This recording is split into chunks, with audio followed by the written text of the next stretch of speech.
wabarakatuh Pak Arman. Waalaikumsalam Pak Irfan.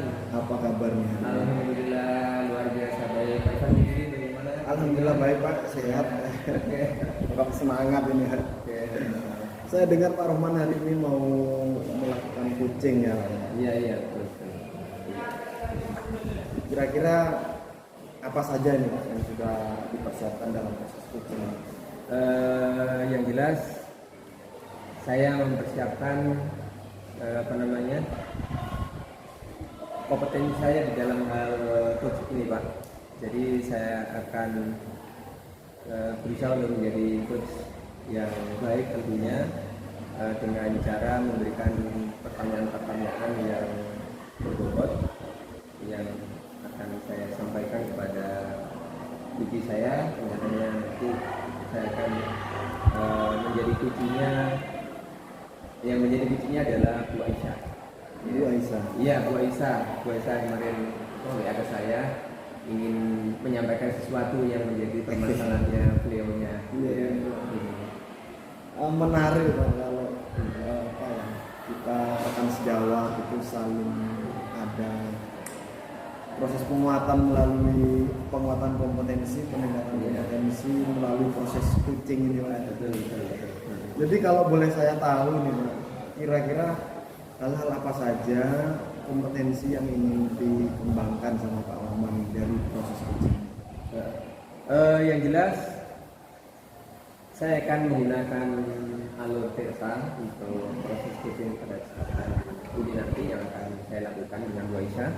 Yang pertama, saya akan berdiskusi dengan Bu Aisyah kira-kira apa yang mau dicapai oleh Bu Aisyah untuk menyelesaikan masalah beliau.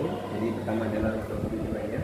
Kemudian juga saya ingin mengidentifikasi dari apa yang disampaikan oleh Bu Aisyah. Jadi permasalahannya itu ada di mana posisinya dengan cara mengidentifikasi. Kemudian setelah tahu duduk perkaranya, permasalahannya di mana dengan cara identifikasi tadi, maka untuk langkah selanjutnya adalah saya akan juga mengkomunikasikan kembali rencana aksi yang akan disampaikan oleh Bu Aisyah. Dan kemudian yang terakhir adalah untuk alur ceritanya itu adalah tanggung jawab atau komitmen. Jadi komitmen apa yang akan dilakukan oleh Bu Aisyah nanti, tentu ide nanti diusahakan muncul dari Bu Aisyah. Saya hanya memberikan pancingan saja gitu ya.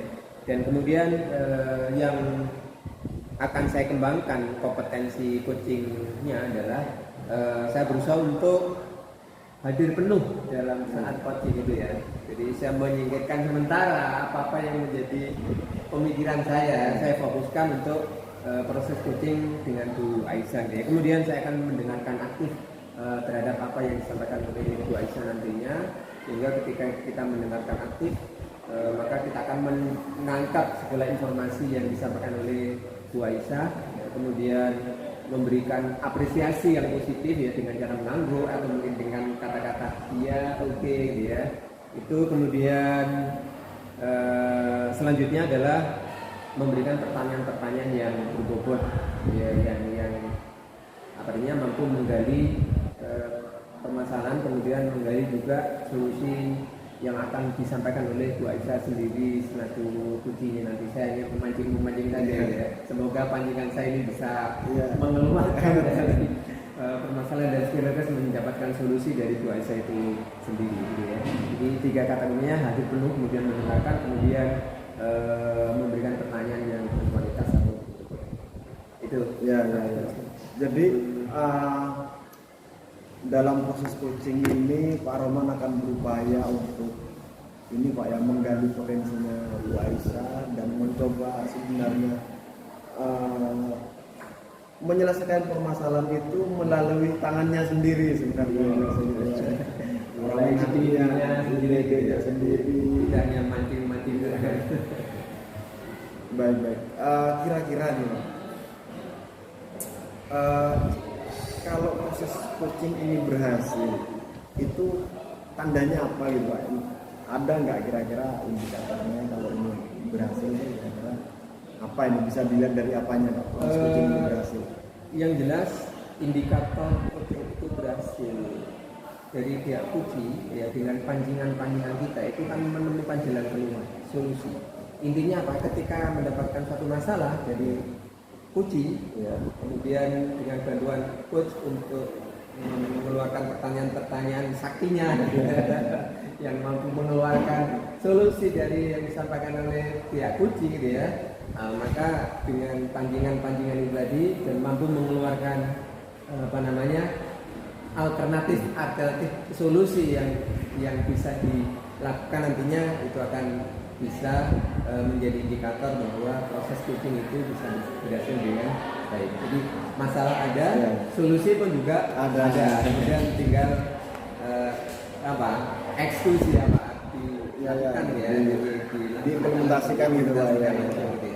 Dari ide-ide dari coaching itu sendiri. Menarik Pak Rohman, kalau saya menangkap apa yang sudah dipaparkan oleh Pak Rohman, bahwa Pak Rohman ini sudah sangat siap melalui alur tintanya dan optimisme juga saya melihat itu. Jadi saya mengucapkan selamat Pak, selamat berkucing. Dengan Bu Aisyah, harapan saya semoga proses coaching ini berjalan lancar dan proses coaching ini memberikan penguatan kepada Bu Aisyah terhadap masalah yang sedang dihadapi. Ya, makasih Pak. Sama-sama Pak.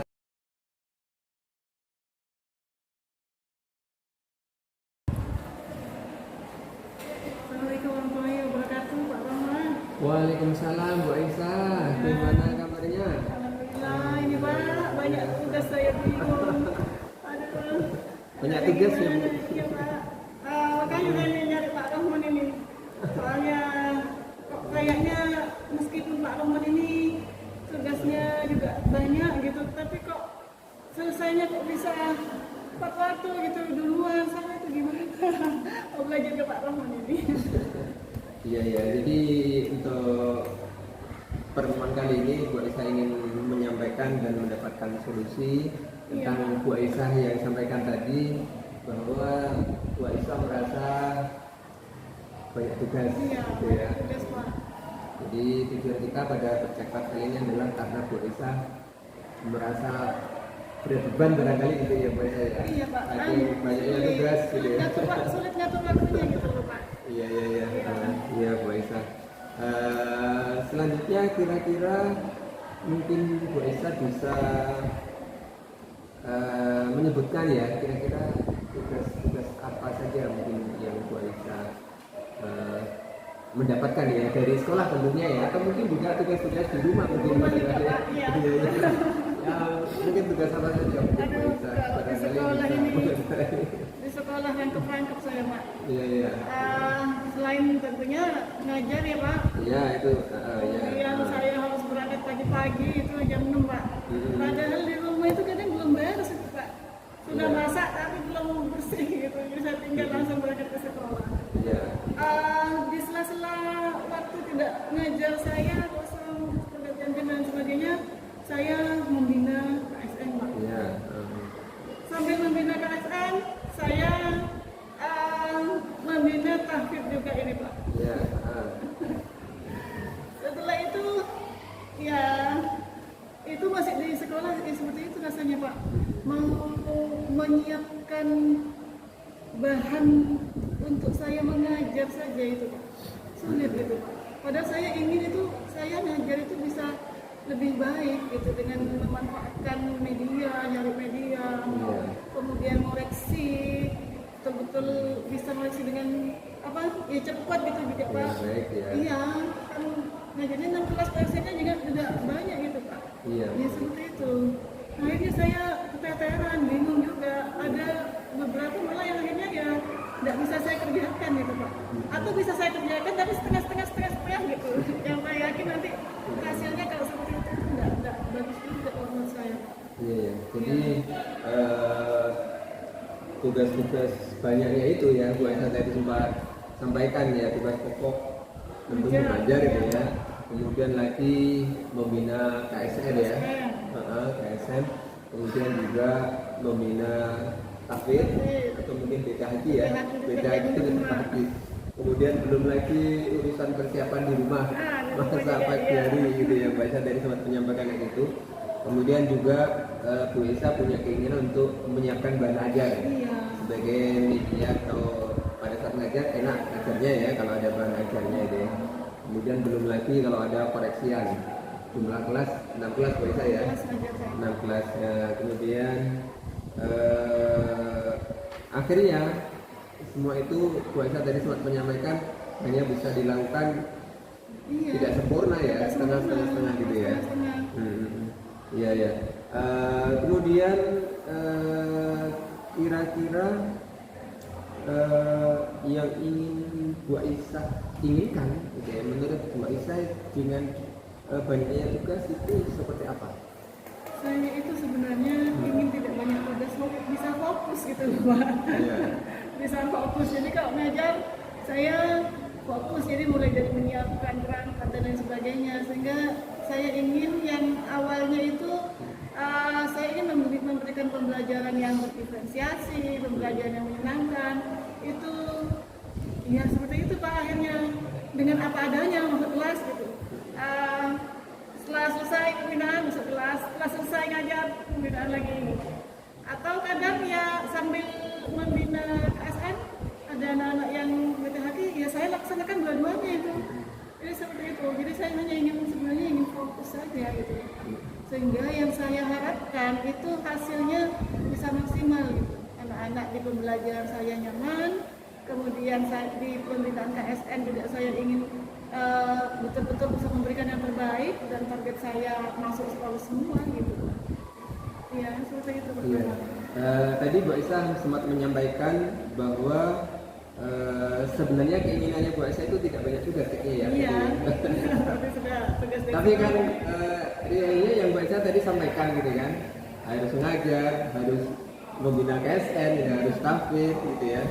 Kemudian urusan rumah lagi gitu. Kemudian kira-kira Bu Aisyah yang ingin lakukan untuk realnya itu kan Bu Aisyah tidak bisa menolak itu tadi kan dari tangan semuanya itu ya.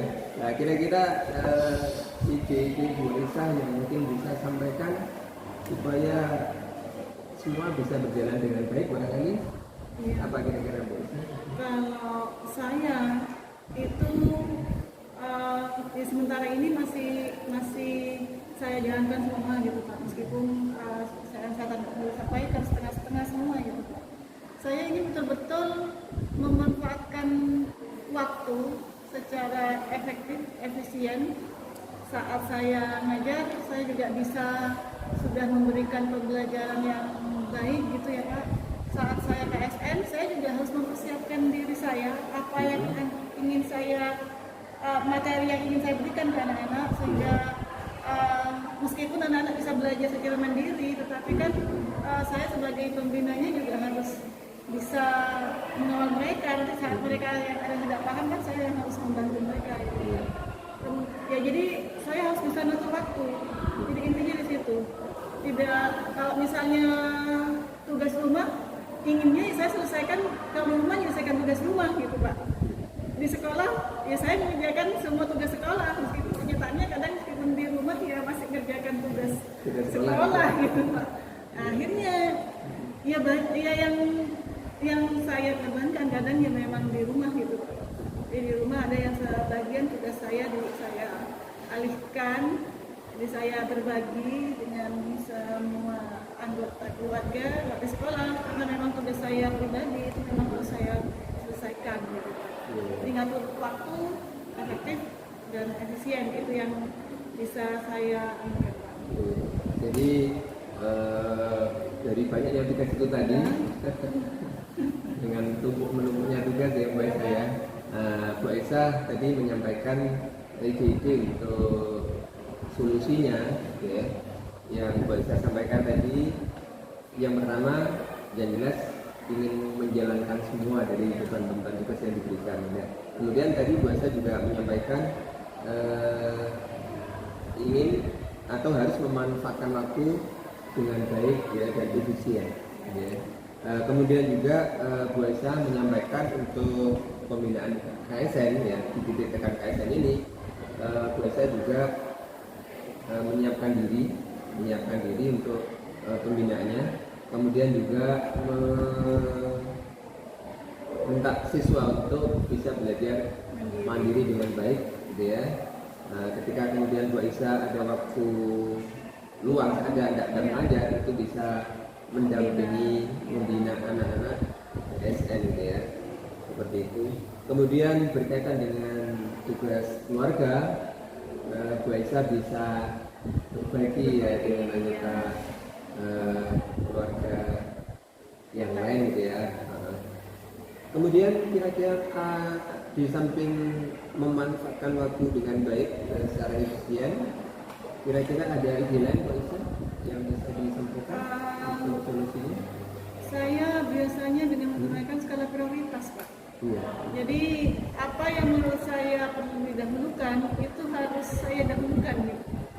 Misalnya sudah deadline-nya hari ini harus sudah mengumpulkan nilai rapor gitu, Pak. Maka ya itu yang harus saya prioritaskan, yang lain bukan di nomor dua kan mungkin akhirnya seperti itu, Pak. Jadi dengan menggunakan skala prioritas yang harus mana yang harus saya dahulukan, semuanya tapi harus tetap saya kerjakan, cuma dari itu dengan banyaknya tugas dan kegiatan itu skala prioritas sesuai dengan due date-nya itu deadline tugasnya, Pak. Jadi selain manajemen waktu dengan baik, ya, karena saking banyaknya tugas, ketika waktu terkomposisikan dengan baik, insya Allah membantu kita ya, dengan Bu Aisyah sampaikan tadi. Kemudian langkah berikutnya yang ingin Bu Aisyah lakukan adalah membuat skala. Jadi dari tugas ABCD mungkin ya Bu Aisyah ya, ada beberapa beban kerja atau beban tugas itu. Kemudian Bu Aisyah tadi menyampaikan mau merencanakan dari skala urutan ya, prioritas yang mana yang lebih dulu diselesaikan ya deadline-nya. Jadi yang lebih awal selesai maka itu mungkin yang harus diselesaikan skala prioritas. Apalagi harus terkait dengan orang lain, misalnya dengan guru lain, Pak, itu yang biasanya saya dahulukan. Jadi sehingga guru lain itu tidak menunggu saya gitu, Pak. Sehingga itu yang saya inginkan seperti itu. Ya, kemudian tadi rencana waktu efisien. Kemudian yang kedua Bu Aisyah menyampaikan skala prioritas. Ya. Apakah masih ada ide lain untuk supaya beban tugas itu bisa dikerjakan dengan baik, seperti manajemen waktu, kemudian mengurutkan dari skala prioritas, mungkin ada? Kalau misalnya sudah deadline-nya bersamaan, Pak, ya akhirnya mengambil waktu istirahat saya, Pak. Itu sudah relatif terakhir begitu, Pak.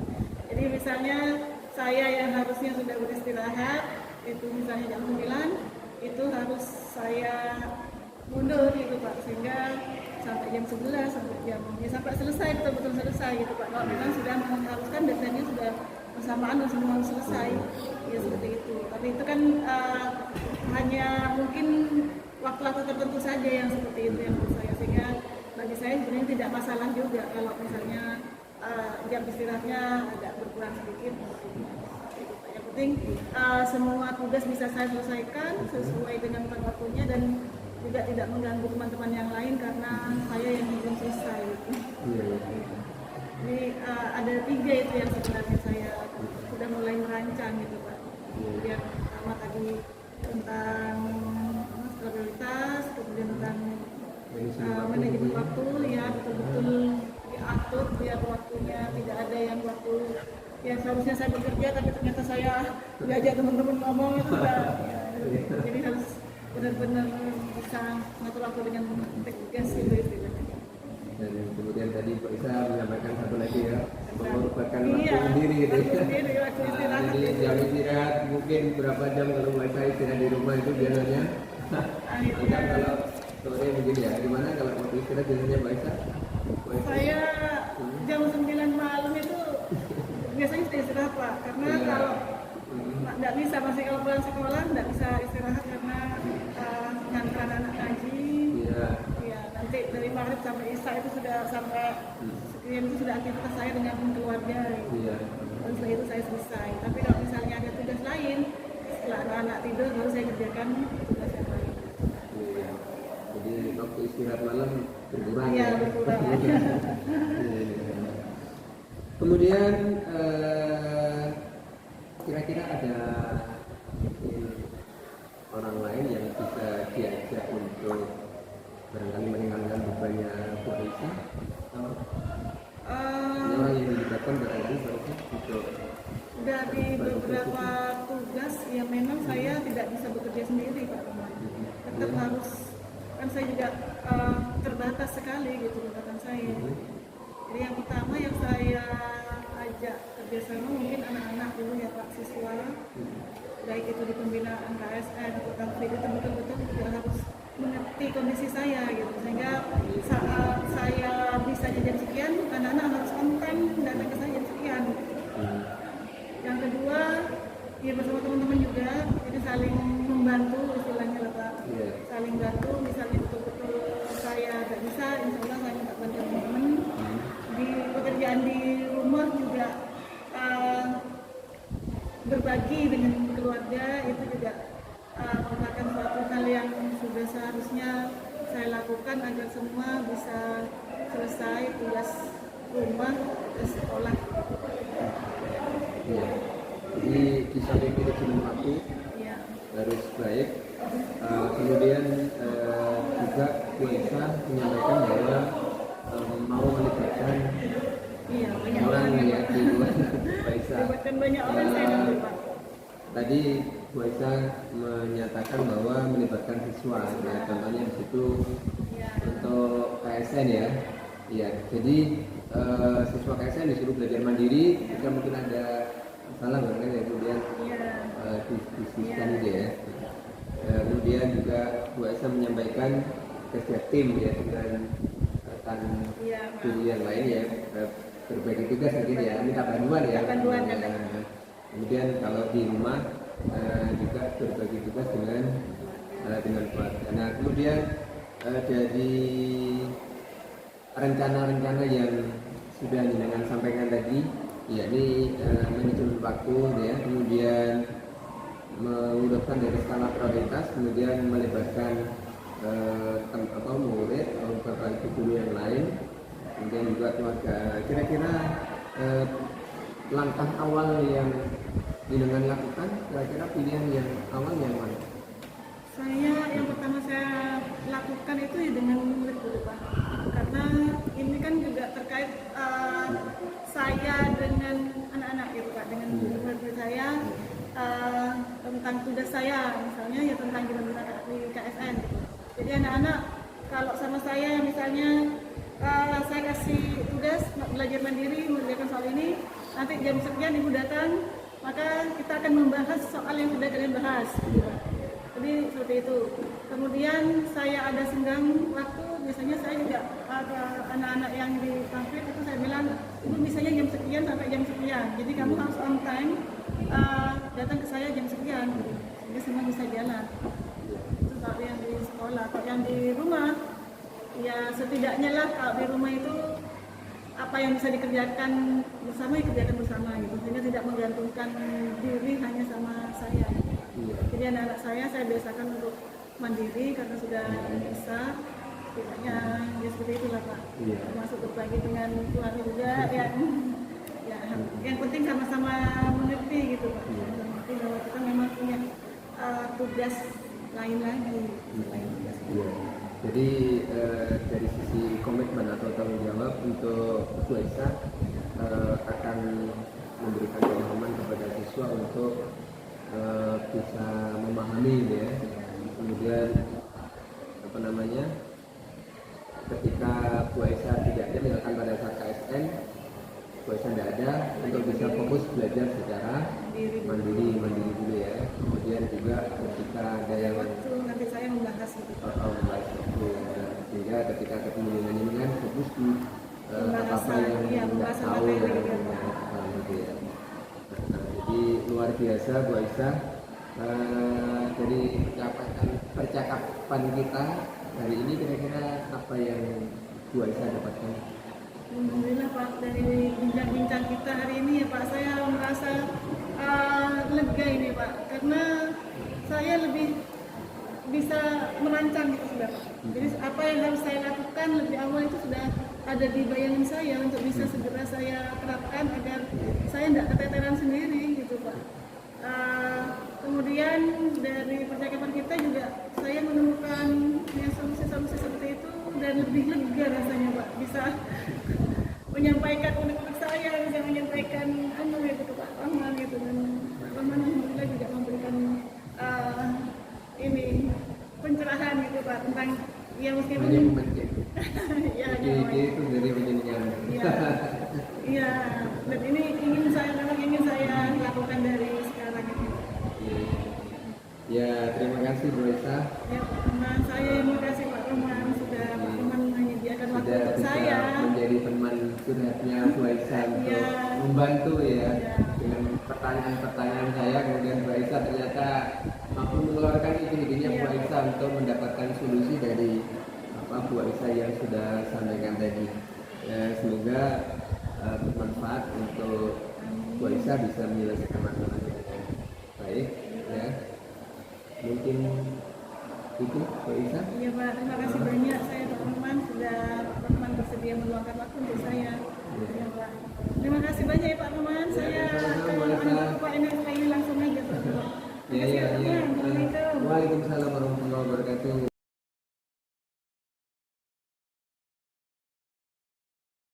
Wah, baik Pak. Gimana Pak Rahman? Tadi saya mengamati langsung ya proses coaching yang dilakukan Pak Rahman ke Bu Aisyah. Sekarang gimana nih Pak perasaan Pak Rahman?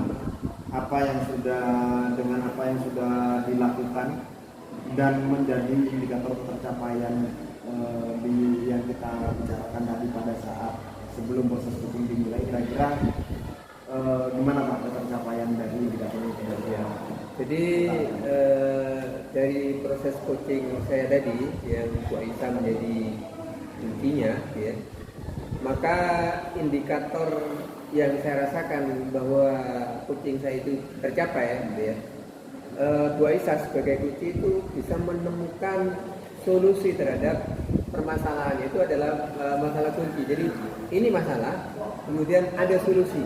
Masalah disampaikan oleh Bu Aisyah selaku coach, kemudian solusi juga keluar dari Bu Aisyah. Saya hanya membantu mengeluarkan saja dengan pancingan-pancingan pertanyaan itu ya. Jadi itu indikatornya menemukan solusi. Betul keluar. Tadi saya juga lihat itu ya, saya lihat juga perubahan dari wajahnya Bu Aisyah. Jadi mohon maaf nih Pak, ada beberapa hal gitu yang saya catat gitu dan saya simpulkan dari proses coaching tadi. Secara keseluruhan memang berjalan baik, Alhamdulillah. Indikatornya juga tercapai, luar biasa apa yang dilakukan oleh Pak Rahman ke Bu Aisyah begitu, coachingnya berjalan lancar, pancingan-pancingan pertanyaannya Pak Rahman itu begitu berbobot sehingga Bu Aisyah lebih punya pandangan yang terbuka, menemukan kekuatan pada dirinya sendiri, itu dapat saya lihat. Terus kemudian bagaimana percakapannya itu juga dipandu dengan alur cerita yang baik. Tadi Pak Rahman juga di awal menanyakan tujuan percakapan ini apa, terus kemudian Bu Aisyah menjawabnya, kemudian Pak Rahman memberikan pertanyaan-pertanyaan yang kurang lebih membuat pengidentifikasian masalah, kenapa masalah itu muncul, dan Bu Aisyah juga menjelaskan masalah-masalah itu tentang kurang bisa membagi waktu karena beberapa faktor begitu, karena tugasnya menumpuk sebagai pembina KSN, pembina BTHQ, pembina Tafid, dan tugas pokok mengajarnya juga tugas di keluarganya begitu. Itu dapat diidentifikasi baik sekali oleh Pak Rahman. Kemudian Bu Aisyah juga berhasil diajukan pertanyaan pemancing di mana pertanyaan itu dapat menggali potensinya Bu Aisyah sehingga Bu Aisyah memunculkan rencana-rencananya gitu, ide-idenya apa yang harus dilakukan, ternyata juga berhasil digali oleh Pak Rahman. Luar biasa. Bu Aisyah pun menjadi tahu apa yang harus dilakukan, harus bekerja sama dengan siapa, siswa, pihak keluarga juga dan rekan sejawatnya. Iya, iya. Kemudian mungkin sedikit saja paling yang mungkin lupa atau Bu Aisyah itu di posisi mana gitu. Oh iya. Iya, iya. Tapi kalau saya melihat ya mungkin gitu, mungkin kalau dari 5 tadi Bu Aisyah setelah akhir percakapan ini dia sudah masuk ke angka 9, Pak. Iya. Detail sekali sudah rencananya begitu. Iya, iya. Kalau masih ada kompetensi proses coaching yang ingin ditingkatkan dari proses tadi, Pak Roman kira-kira apa? Kira-kira yang ingin perlu digali lagi dan dikembangkan sama Pak Roman dari proses ini? Pada titik kuncinya yang ingin saya kembangkan itu adalah dari sisi membuat pertanyaan yang berbobot. Jadi itu yang mungkin butuh pembiasaan yang bagus gitu ya. Karena ketika seseorang mengeluarkan sesuatu, kemudian dari sesuatu itu kemudian kita harus punya ide untuk memunculkan pertanyaan baru gitu ya. Jadi kunci mengeluarkan pernyataan jawabnya, kemudian dari pernyataan itu kemudian kita memunculkan pertanyaan baru. Nah itulah yang mungkin butuh pemikiran tersendiri agar pertanyaan baru itu muncul gitu ya. Sehingga ujung-ujungnya nanti bermuara pada mengeluarkan atau mencari solusi dari permasalahan yang ada. Jadi titik tekannya yang perlu saya kembangkan adalah bagaimana cara untuk bisa membiasakan diri untuk bisa mengeluarkan atau menghasilkan pertanyaan-pertanyaan yang berbobot. Jadi kuncinya di pertanyaan berbobot itu ya. Keterampilan bertanya, Keterampilan bertanya yang ya, harus berkomunikasi. Dimulai dengan keterampilan mendengar dulu, kita Mendengar. dengarkan dulu, kita kembangkan dengan baik, Pak Roman. Ya, Terima ya. kasih Pak Roman, dari sini saya dari proses coaching ini saya banyak belajar dari Pak Roman. Sama-sama Pak. Terima kasih kembali. Semoga kita bisa menebar kekuatan aura positif gitu, tetap semangat menebar kebaikan dan membangun budaya positif di Iya. sekolah kita. Oke, terima kasih. Terima kasih Pak Roman. Mari Pak. Mari, terima kasih. Assalamualaikum. Waalaikumsalam.